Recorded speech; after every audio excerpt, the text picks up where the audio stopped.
রাজার ঘরে ছোট রানী এলো পদ্মাবতী,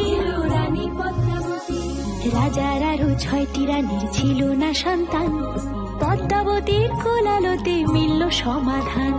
বছর যেতে জন্ম নিল 7 ছেলে 1 মেয়ে, হয় খুশির আকাশ হঠাৎ কালো মেঘে গেল ছেয়ে।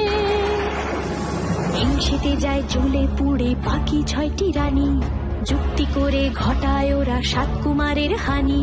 সুযোগ মতো 7 ছেলেকে মাটিতে দেয় পুঁতে, বাঁচে একা পারুল ওরা পায় না তাকে ছুতে। ধাইমা বাজায় সেই মেয়েকে বড় করে তোলে, 7 ভাইকে পায় যে পারুল 7টে চাপা ফুলে। এত কিছুর পরেও রাজার বিপদ যে কাটে না, সূর্য নগরে সুখের সূর্য আর ওঠে না।